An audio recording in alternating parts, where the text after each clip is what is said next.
Hello everyone, this is Preeti. Last कुछ videos में हमने इलेक्ट्रिक फ्लक्स, गोस लॉ और साथ में कुछ इम्पोर्टेंट पॉइंट्स देखे थे जो ज़रूरी होते हैं कंसीडर करना अगर हम गोस लॉ को यूज़ कर रहे हैं। आज हम इन्हीं दोनों पर बेस्ड न्यूमेरिकल सॉल्व करने वाले हैं। किस किस पर? Electric flux,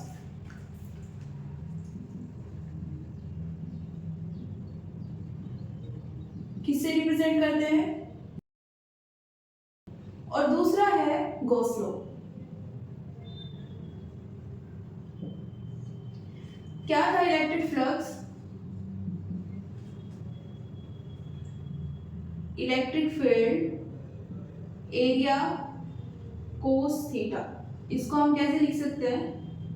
E dot A. किसी भी एरिया से पास होने वाले number of electric field lines को क्या बोलते हैं? Electric flux. और किससे फाइंड करते हैं मैथमेटिकल फॉर्म में? ई ए कोस थीटा।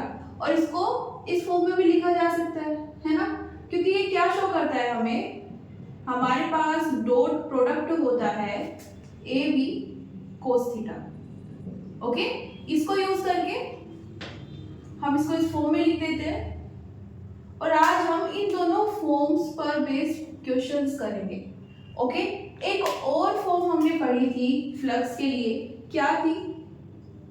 हमारे पास इलेक्ट्रिक फील्ड है, साथ में हम एक छोटा सा सरफेस एलिमेंट ले रहे हैं। हमारे पास एक बड़ी सी सरफेस है, उसका छोटा सा सरफेस एलिमेंट ले रहे हैं, उसके कारण फ्लक्स निकाला है। और टोटल फ्लक्स क्या होगा उस सरफेस का? वो हमें किससे मिलेगा? इंटीग्रेशन से। ओके, ये भी देखा था हमने। ओके, इसको हम यूज करते हैं डेरिवेशंस में। अभी हम इसके बाद डेरिवेशंस करने वाले हैं, वहां पर हम इसको यूज करेंगे। न्यूमेरिकल्स में किस किस को यूज करने वाले हैं? इन दोनों फॉर्म्स को। ओके, नेक्स्ट है हमारे पास गोस लॉ। गोस लॉ क्या था? किसी भी क्लोज्ड सरफेस से पास होने वाला नेट फ्लक्स किसके इक्वल होता है? Q bye epsilon not. Q क्या है यहाँ पर? enclosed charge by the surface। ये हमें किसने बताया था? गोस लॉ ने। ओके, तो स्टार्ट करते हैं न्यूमेरिकल्स। फर्स्ट क्वेश्चन है आपके पास,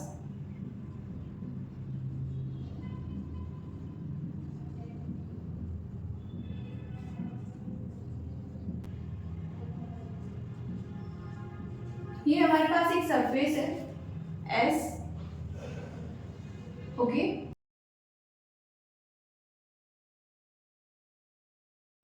इस सरफेस के पास कुछ चार्जेस है।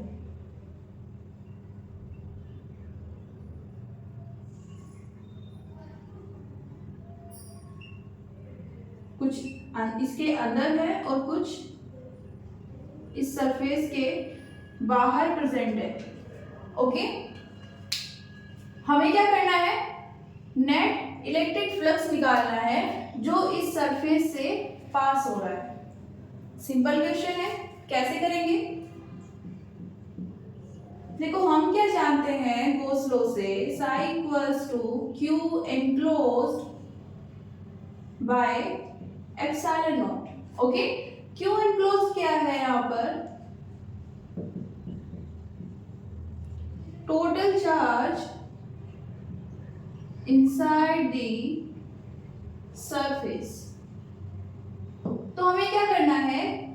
इस सरफेस के अंदर जितने भी चार्जेस हैं उन सबको ऐड करेंगे और बाहर वाले चार्जेस को छोड़ देंगे। ओके, क्या हो जाएगा यहाँ पर? प्लस क्यू माइनस क्यू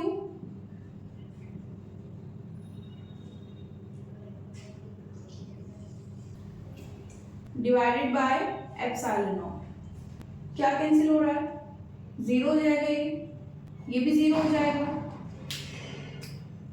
कितना बचा? 2q bye epsilon not.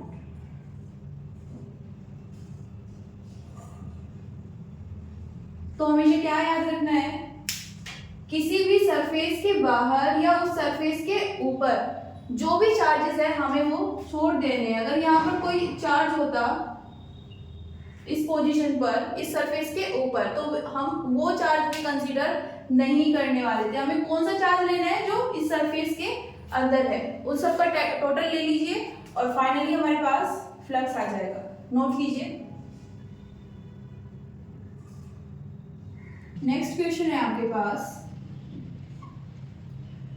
कुछ ऑप्शंस गिवन है आपको और इनमें से कौन सा करेक्ट ऑप्शन है वो आपको बताना है। ओके, एक बार रीड कीजिए और जरा देखिए इन चारों में से कौन सा ऑप्शन करेक्ट है। फर्स्ट पार्ट में गिवन है Gauss law is valid only for symmetrical charge distributions। Second option है Gauss law is valid only for charges placed in the vacuum।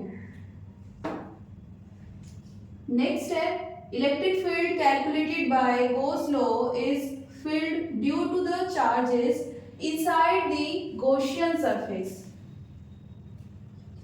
And next है the flux of the electric field through a closed surface due to all the charges is equal to the flux due to the charges enclosed by the surface।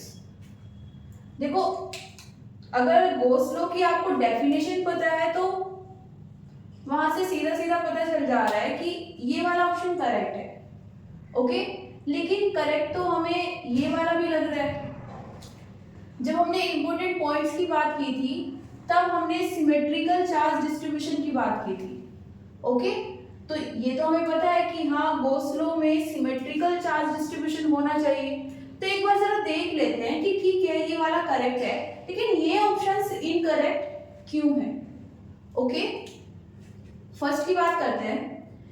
इसमें लिखा है Gauss law is valid only for symmetrical charge distribution। तो देखिए जब हमने वो points पढ़े थे हमने कहा था कि Gauss law हमेशा वैलिड होता है, हम Gauss law को किसी भी सिचुएशन में अप्लाई कर सकते हैं। ओके, पॉइंट क्या है कि ये यूजफुल कब होगा। ठीक है, इसको यूज करना बेनिफिशियल कब होगा हमारे लिए, उसके लिए हमने बोला था कि अगर आपके पास सिमेट्रिकल चार्ज डिस्ट्रीब्यूशन है,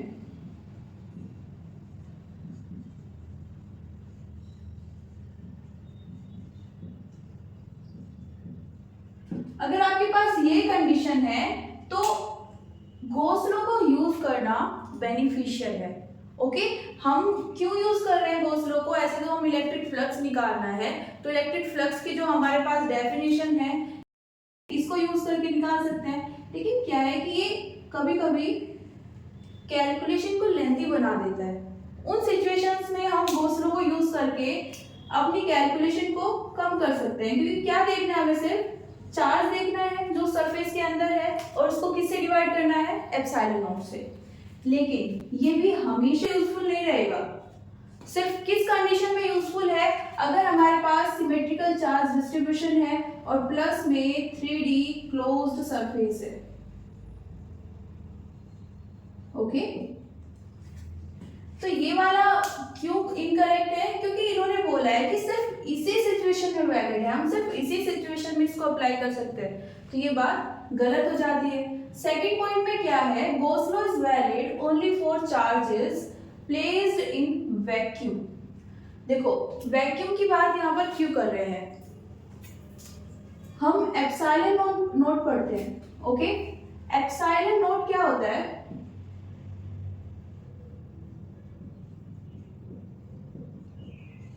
permittivity of free space.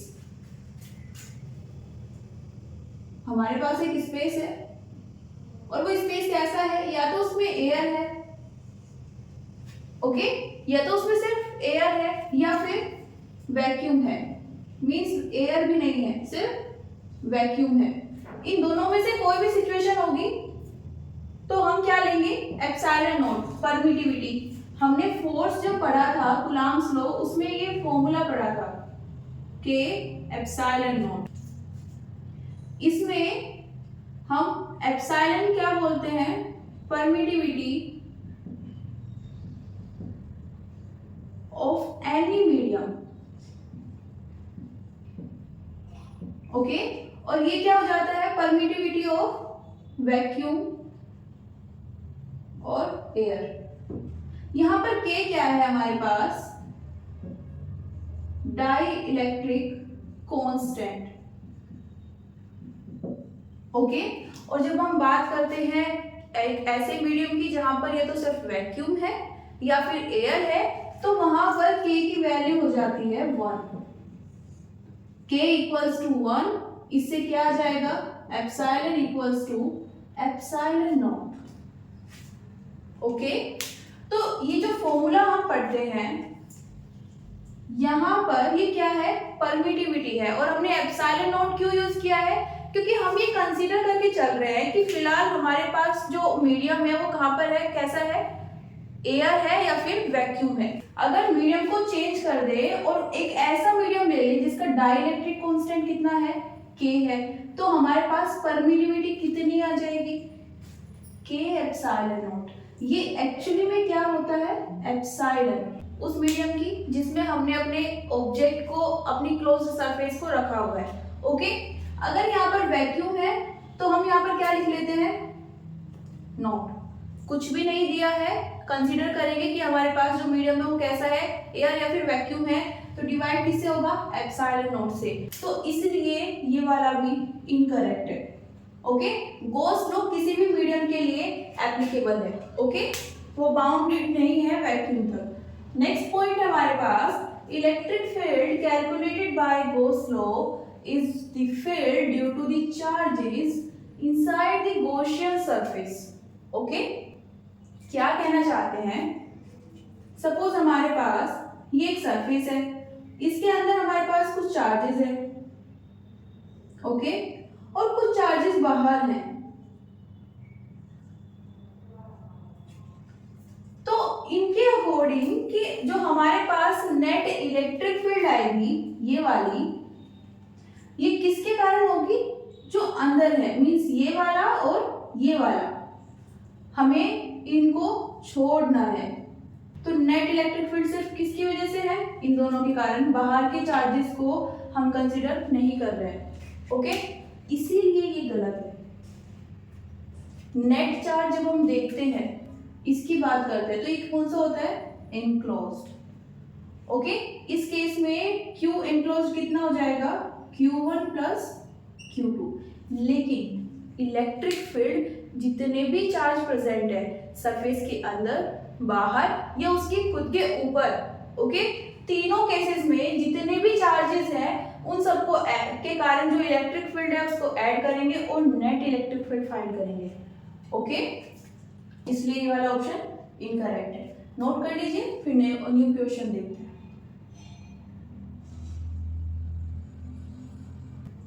Next question देखिए आपके पास, if the flux of the electric field through a closed surface is 0, एक क्लोज्ड सरफेस है और उससे जो नेट फ्लक्स पास हो रहा है वो कितना है, 0 है। ओके, उसके बाद कुछ ऑप्शंस गिवन है। फर्स्ट ऑप्शन है the electric field must be 0 everywhere on the surface. Okay, next है इलेक्ट्रिक फील्ड में be 0 everywhere on the surface. Third point है charge inside the surface must be 0 and fourth point है charge in the vicinity of the surface must be 0।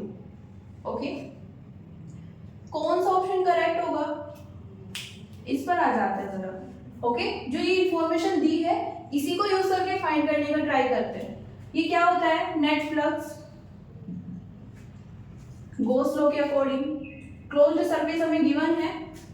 Okay, कितना हो जाएगा, Q bye epsilon not, और Q क्या है, enclosed.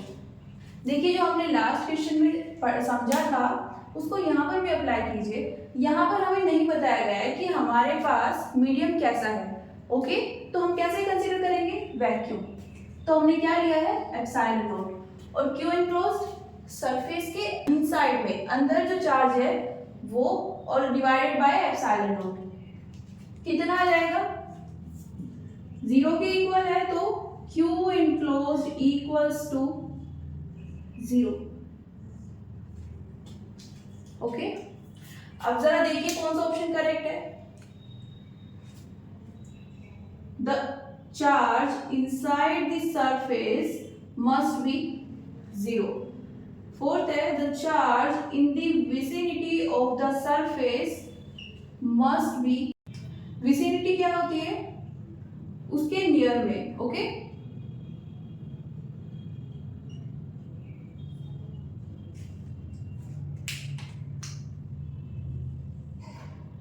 जो हमारी सरफेस है उसके आसपास जो चार्जेस हैं वो कितने होने चाहिए, 0 होना चाहिए। इन दोनों में से जरा एक बार देखिए कौन सा करेक्ट होगा।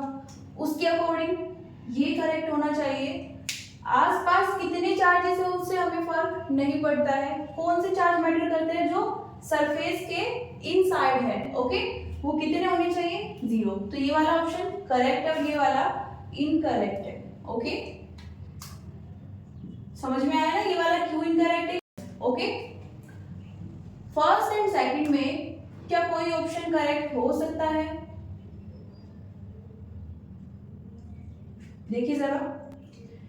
इसमें गिवन है electric field must be 0 everywhere on the surface, और इसमें गिवन है इलेक्ट्रिक फील्ड में be 0 everywhere on the surface. इसमें अगर हम फ्लक्स निकालें, ये कितना आएगा, E dot A. Okay, flux कितना है इसके अकॉर्डिंग चलते हैं, 0 है, E इक्वल्स टू 0। इसको ओपन करते हैं, E A cos theta equals to 0। Okay, यहां से हमारे पास E कितना आ जाएगा, 0। ये E क्या है, नेट इलेक्ट्रिक फील्ड। ओके, अब जरा ये बताइए, ये 0 है और इसको हम क्या लिख सकते हैं, इनसाइड द फील्ड और outside the field. Okay, equals to 0। अब देखिए ये टोटल 0 आ रहा है, इसका मतलब ये तो नहीं है कि ये दोनों 0 ही होंगी। हो सकता है इनसाइड द फील्ड कोई वैल्यू एग्जिस्ट करती है। ओके, सपोज +2 वैल्यू आती है, और बाहर जो इलेक्ट्रिक फील्ड है उसकी वैल्यू कितनी आ गई, -2। ओके, इस तरह से भी तो 0 हो सकती है ना। देखो केस तो कोई सा भी बन सकता है, दोनों 0 हो सकती है। इनसाइड जो नेट इलेक्ट्रिक फील्ड है वो भी 0 है, और बाहर जो है वो भी 0 है। तो हम ये नहीं बोल सकते कि the electric field must be 0 everywhere on the surface. On the surface मतलब आउटसाइड की बात कर रहे हैं, हम ये नहीं बोल सकते कि ये 0 ही होनी चाहिए। ओके, देखिए ये बोल सकते हैं कि हो सकता है कि ये 0 है, हो सकता है कि कुछ और वैल्यू है, ओवरऑल 0 हो गया है ना। ये केस बन सकते हैं बिकॉज दोनों एग्जिस्ट करते हैं। ऐसा नहीं बोल सकते कि ये गलत है, सिर्फ यही होगा। तो सेकंड ऑप्शन को हम करेक्ट करेंगे और फर्स्ट को इनकरेक्ट। समझ में आया ना, एक बार और देखते हैं। नेट इलेक्ट्रिक फील्ड 0 है, मींस इनसाइड जो इलेक्ट्रिक फील्ड है और आउटसाइड जो इलेक्ट्रिक फील्ड है वो कितनी है, 0 है, नेट वाली। ओके, अब कैसे कैसे 0 हो सकती है, हो सकता है कि दोनों इंडिविजुअली 0 वैल्यूज हैं। ओके, और ऐड करेंगे तो भी 0 ही आएगा।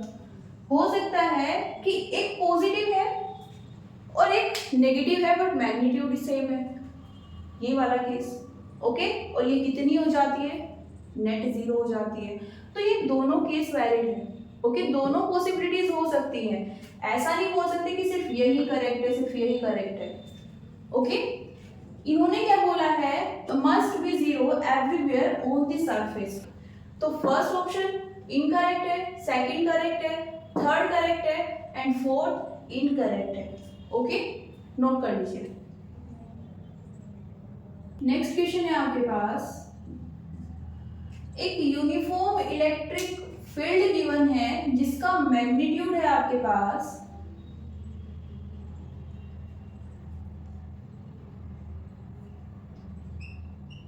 E equals to 100 Newton per coulomb. Okay, साथ में गिवन है ये किस डायरेक्शन में एग्जिस्ट करती है, exist in the space in the x direction. Okay, ये मैग्नीट्यूड है, डायरेक्शन भी गिवन है, कौन सी है, आई कैप, तो इसको मैग्नीट्यूड से वेक्टर फॉर्म में लिख लेते हैं। ओके, ये वाला समझ में आया ना, हमें क्या गिवन है, मैग्नीट्यूड कितना है 100 न्यूटन पर कूलम, साथ में उसकी डायरेक्शन भी गिवन है एक्स डायरेक्शन, और एक्स डायरेक्शन को हम क्या रिप्रेजेंट करते हैं, आई कैप। ओके, तो ये आ गई हमारे पास इलेक्ट्रिक फील्ड। कैलकुलेट क्या करना है, calculate the flux of this field through a plane square area of edge 10 centimetre. Okay, एक हमारे पास स्क्वायर है, ओके, एज कितनी है इसकी 10 सेंटीमीटर, ये भी 10 सेंटीमीटर, इससे पास होने वाला नेट फ्लक्स हमें बताना है, इस स्क्वायर सरफेस से पास होने वाला नेट फ्लक्स हमें फाइंड करना है। और ये स्क्वायर सरफेस कहां पर प्लेस्ड है, placed in the Y Z plane. Okay, तो ऐसा मान लेते हैं ये जो बोर्ड है ये एक प्लेन है वाई जेड प्लेन। ओके, ये इसकी जेड डायरेक्शन है और ये वाली वाई। ओके, इस वाई जेड प्लेन में हमारे पास ये स्क्वायर रखा हुआ है। ओके, अब क्या करना है, देखिए एक और इंफॉर्मेशन गिवन है, take the normal along the positive X axis to be positive. देखो जब हमने ये फ्लक्स पढ़ा था, ओके, हमने एरिया वेक्टर की बात की थी। ओके, यहां पर हमें फ्लक्स निकालना है और फ्लक्स में हमारे पास क्या फॉर्मूला होता है, ए ई ए कोस थीटा, या फिर क्या लिख सकते हैं इसको, ई डॉट ए। ये दोनों फॉर्म्स हैं हमारे पास। ओके, किसी में भी यूज कर सकते हैं। यहां पर ए क्या है, वेक्टर ए, ये होता है area vector. Okay, area vector का मैग्नीट्यूड कितना होता है,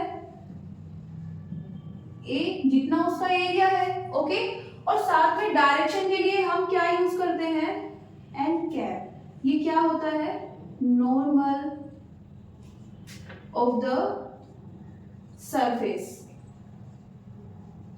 तो हमारे पास ये क्या बन जाता है, ए एन कैप। इन्होंने एक इंफॉर्मेशन दी है कि नॉर्मल हमें किस डायरेक्शन में लेना है, पॉजिटिव एक्स डायरेक्शन में लेना है, जिससे हमारे पास पॉजिटिव नॉर्मल आए। देखो आप एक रूम कंसीडर कर सकते हो, आप एक रूम में बैठे होंगे अभी।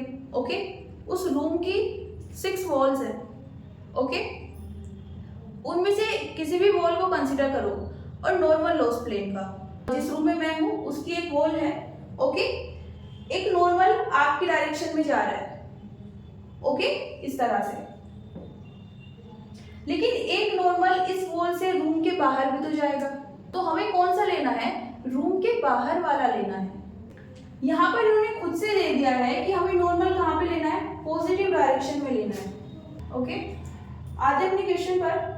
हमें इलेक्ट्रिक फील्ड गिवन है और एरिया गिवन है वाई जेड प्लेन में। अब एरिया क्या होगा इसका, पहले तो यही बात कर लेते हैं। हमारे पास स्क्वायर है, स्क्वायर का एरिया क्या होता है, एज स्क्वायर मीन्स 10 सेंटीमीटर है एक एज, तो स्क्वायर कर देंगे। ओके, सेंटीमीटर को मीटर में चेंज करेंगे क्योंकि हमें कौन सा सिस्टम कैरी करना है, एसआई सिस्टम। ये कितना हो जाएगा, 10 टू द पावर -2। ये कितना बचेगा -1 स्क्वायर। ओके, और ये यहाँ से कितना आ जाएगा -2। इसका क्या मतलब होता है 10 टू द पावर -1 का स्क्वायर है, मीन्स हमें इसको 2 टाइम्स लिखना है। ओके, यहाँ से हम इसको कैसे सॉल्व कर सकते हैं, दोनों को ऐड कर सकते हैं। ओके, किसी को अगर ये वाली कैलकुलेशन नहीं आती है तो यहाँ से देख सकते हैं। ओके, तो एरिया कितना आ गया हमारे पास, ए मीटर स्क्वायर। लेकिन हमें क्या चाहिए, एरिया वेक्टर, डायरेक्शन भी तो होनी चाहिए। ओके, देखो ये हमारे पास प्लेन है। ओके, वाई जेड प्लेन जिसमें हमारा स्क्वायर रखा है। अब नॉर्मल कहाँ होगा, नॉर्मल होता है उस प्लेन के परपेंडिकुलर। ओके, ये हमारा प्लेन है तो उसकी परपेंडिकुलर डायरेक्शन ये होगी, तो हमारा नॉर्मल ये वाला होगा। ओके, बाहर की डायरेक्शन में पॉइंट कर रहा है। ओके, ये वाला। अब देखिए ये कौन सी डायरेक्शन है, जेड, ये कौन सी है, वाई, तो ये जो फ्रंट में आ रही है ये कौन सी डायरेक्शन होगी, एक्स। मीन्स हमारे पास जो एरिया वेक्टर है वो कितना है, ए एन कैप। इसको क्या लिख सकते हैं, मैग्नीट्यूड कितना है 10 टू द पावर -2। ओके, और डायरेक्शन क्या आई है, एक्स डायरेक्शन है। अगेन एक्स डायरेक्शन को किससे रिप्रेजेंट करेंगे, आई कैप से। देखिए अब यहाँ से आप इन दोनों में से कोई सी भी फॉर्म यहाँ पर यूज कर सकते हैं। ओके, कैसे, ये वाला करेंगे तो हमारे पास थीटा क्या होता है, इलेक्ट्रिक फील्ड और एरिया वेक्टर के बीच का एंगल। इलेक्ट्रिक फील्ड किस डायरेक्शन में है, आई कैप में। एरिया वेक्टर किस डायरेक्शन में है, आई कैप डायरेक्शन में, एक्स डायरेक्शन में। ओके, दोनों सेम डायरेक्शन में है, मींस एंगल कितना होगा, 0। तो हम इसको क्या लिख सकते हैं, ई ए कॉस 0। ई कितना है 100, ए कितना है -2, और ये कितना आ गया cos 0 1 होता है, आंसर आ जाएगा 1। यूनिट क्या होगी, न्यूटन। देखिए इसी से निकालते हैं, Newton per coulomb metre square. Okay, ये हमारे पास फ्लक्स आ गया। ओके, इससे निकालना चाहे तो कैसे निकालेंगे,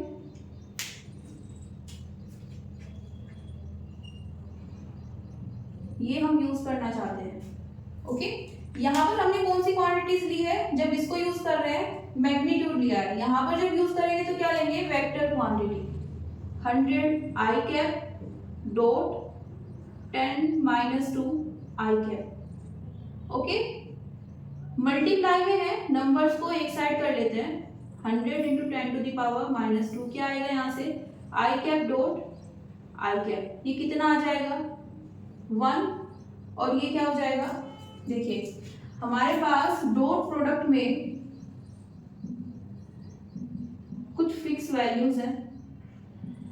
हम सेम डायरेक्शन को, सेम यूनिट वेक्टर्स को आपस में मल्टीप्लाई करते हैं तो 1 आता है। ओके, और इससे अलग किसी और से करेंगे तो 0 आएगा।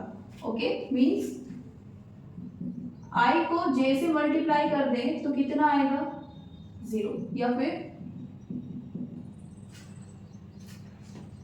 ठीक है, दोनों फॉर्म्स में लिख सकते हैं। क्रॉस मल्टीप्लाई में ऐसा नहीं होता है, लेकिन डॉट प्रोडक्ट में दोनों को दोनों फॉर्म्स में लिख सकते हैं।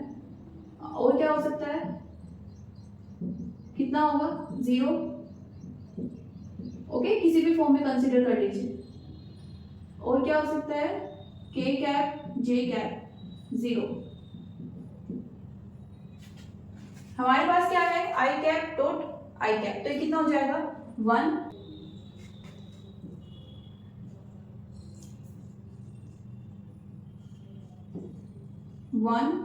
Newton per coulomb metre square. Okay,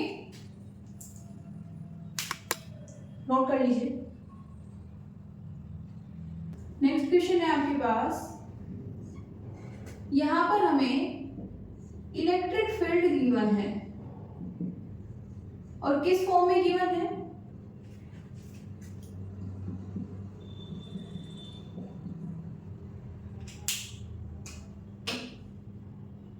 I vector and J vector.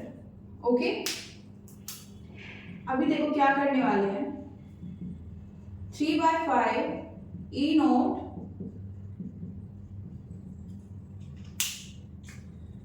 इनको हम लिखेंगे I कैप J कैप। अब ये कैसे हुआ, देखिए हमारे पास कोऑर्डिनेट सिस्टम है,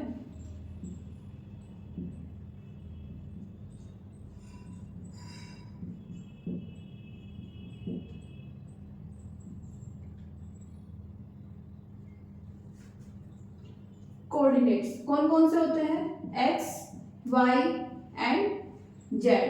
ओके, इसमें क्या होता है, हमारे पास अगर कोई भी क्वांटिटी है तो हम उसको 3 डायरेक्शंस में रिप्रेजेंट कर सकते हैं, I कैप, J कैप और K कैप में, और इनको हम बोलते हैं यूनिट वेक्टर्स। ओके, हम कोई भी वेक्टर ले ले, सपोज कोई A वेक्टर है, इसको जब हम वेक्टर फॉर्म में लिखते हैं तो हमें एक यूनिट वेक्टर का यूज करते हैं। ओके, वो यूनिट वेक्टर यही होंगे। ओके, तो जब हम इनके वेक्टर की बात करेंगे, ये तो कैसे है, यूनिट वेक्टर, कैप से डिनोट कर रहे हैं, लेकिन जब हम इनकी वेक्टर फॉर्म लिखेंगे तो ये क्या हो जाएगा, वेक्टर का मैग्नीट्यूड एंड डायरेक्शन। ओके, और क्योंकि ये क्या है, यूनिट वेक्टर्स हैं, ओके, तो इनका जो मैग्नीट्यूड होता है वो कितना हो जाएगा, 1। ओके, तो यहां पर वेक्टर आई किसके इक्वल हो जाएगा, आई कैप के। ओके, यहां पर देखिए जरा, फॉर एग्जांपल मेरे पास है ए वेक्टर और मैं इसको लिख रही हूं 50 आई कैप, तो यहां पर जो ये वेक्टर है इसका मैग्नीट्यूड कितना है, 50, ये यहां पर 1 नहीं हुआ है। ओके, हम यहाँ पर यूनिट वेक्टर किसको बोल रहे हैं, आई कैप को, इसका मैग्नीट्यूड 1 होगा। ओके, क्योंकि ये हमें डायरेक्शन शो करता है, एक्स वाई जेड को हम आई जे के से रिप्रेजेंट करते हैं, वो हमारे पास यूनिट वेक्टर्स है, किसी भी क्वांटिटी को हम इन्हीं की फॉर्म में शो करते हैं, रिप्रेजेंट करते हैं, तो इनका मैग्नीट्यूड कितना होता है, 1 होता है, हम इनको यूनिट वेक्टर्स बोलते हैं। इसीलिए कभी भी हमारे पास वेक्टर फॉर्म में ये आ जाए तो हम इनको सीधा सीधा यूनिट वेक्टर की फॉर्म में लिख सकते हैं। ओके, आगे क्या गिवन है हमें, 10 आई कैप मीटर स्क्वायर, ये क्या गिवन है, सरफेस वेक्टर या फिर बोल सकते हैं एरिया वेक्टर। कैसे फाइंड कर सकते हैं यहां से फ्लक्स, देखो हम यहाँ पर इसको यूज करने वाले हैं। ओके, एस ले लेंगे, एस गिवन है हमें क्वेश्चन में, हम यहाँ पर इस फॉर्म को यूज नहीं कर रहे हैं, क्यों नहीं कर रहे हैं, हमें यहाँ पर थीटा चाहिए, थीटा किस किस के बीच में होता है, इलेक्ट्रिक फील्ड और एरिया के बीच में। ओके, अब देखिए यहाँ पर इलेक्ट्रिक फील्ड को आई कैप जे कैप की फॉर्म में लिखा गया है, इसके 2 कंपोनेंट्स हैं, एक कंपोनेंट है आई कैप के डायरेक्शन में और दूसरा है जे कैप की डायरेक्शन में। तो अगर हम यहाँ से सीधा सीधा थीटा निकालना चाहे तो थोड़ा डिफिकल्ट हो जाएगा। ओके, उसकी कंपैरिजन में ये काफी ज्यादा इजी है, तो इसको ही कैरी करते हैं और यहाँ से क्या निकाल लेते हैं, फ्लक्स। क्या करना है, सिंपल वैल्यूज पुट करनी है, क्या वैल्यूज गिवन है, 3/5 E not I cap plus 4/5 E not J cap, और इसका डॉट प्रोडक्ट लेना है किसके साथ में, 10 आई कैप। कैसे करेंगे,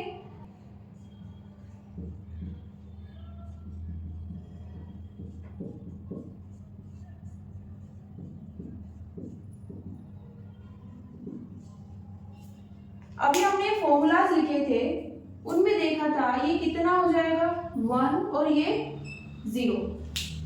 आंसर कितना आएगा 30/5 ई नोट, ये 1 हो गया है, ठीक है, प्लस ये 0, तो ये भी कितना हो जाएगा 0।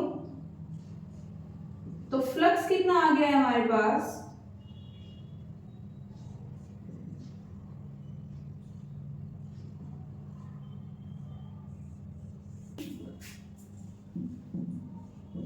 2 × 10⁻³ और यूनिट हो जाएगी Newton per coulomb metre square. Okay, कितना आ गया है, ये नेट फ्लक्स आ गया है। इस क्वेश्चन को करते हुए याद क्या रखना है सिर्फ,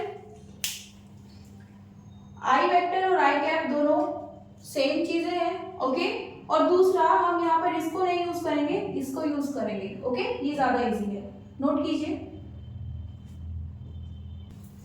नेक्स्ट क्वेश्चन है आपके पास, हमारे पास इलेक्ट्रिक फ्लक्स है। Okay, entering and leaving an enclosed surface respectively are psi1 and psi2. Find the electric charge inside the surface. क्या निकालना है, inside the surface net electric charge हमें फाइंड करना है। ओके, कैसे करेंगे देखो, सपोज हमारे पास ये एक सरफेस है और इसके सेंटर पर एक नेगेटिव चार्ज रख दिया है। एक्चुअली में कितनी क्वांटिटी है वो मुझे नहीं पता, ओके, लेकिन नेगेटिव है ये मैं जानती हूँ। ओके, अब नेगेटिव चार्ज के लिए इलेक्ट्रिक फील्ड लाइंस कैसे बनेंगी,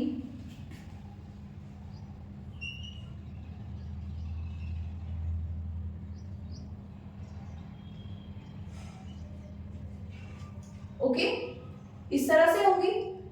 और electric field lines, number of electric field lines passing through a surface, क्या होता है फ्लक्स। ओके, इन्होंने हमें बोला है कि एंट्रिंग फ्लक्स कितना है psi1।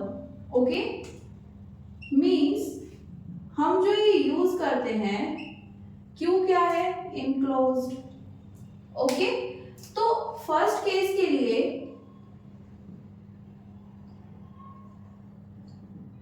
यहां पर फ्लक्स कितना है psi1 और चार्ज कितना है -q1 एप्सिलॉन नॉट।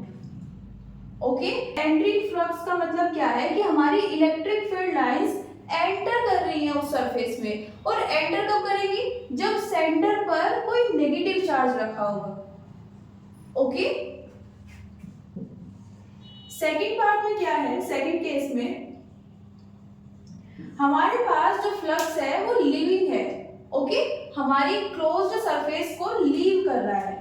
अब जरा ये बताइए, अगर सेंटर पर +q चार्ज रखा है, ओके, तो इसके लिए इलेक्ट्रिक फील्ड लाइंस क्या होंगी,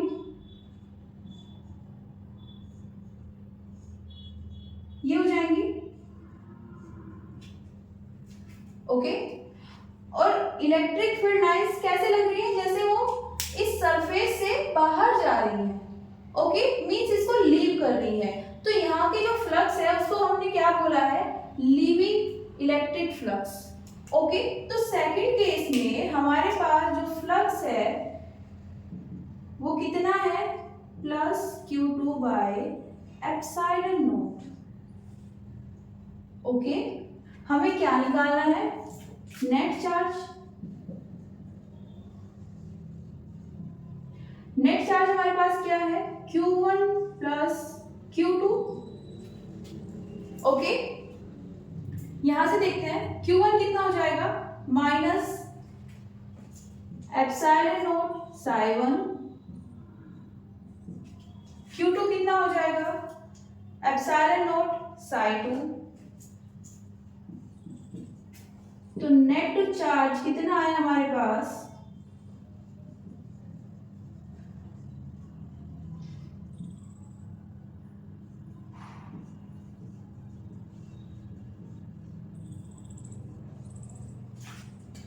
ओके।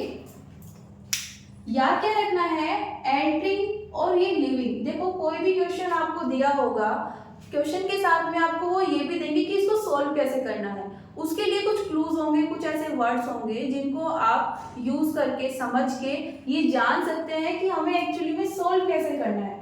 इसमें भी कुछ वैसा ही है, हमें एंट्रिंग और लीविंग फ्लक्स गिवन है। एंट्रिंग और लीविंग का मतलब इलेक्ट्रिक फील्ड लाइंस जो सरफेस को लीव कर रही है या फिर उसमें एंटर कर रही है।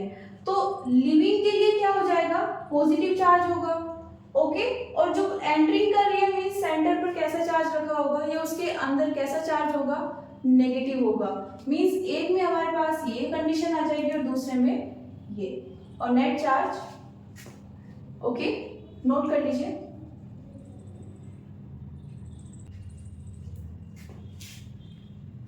सो थैंक यू एवरीवन, आज के लिए इतना ही, मिलते हैं नेक्स्ट वीडियो में।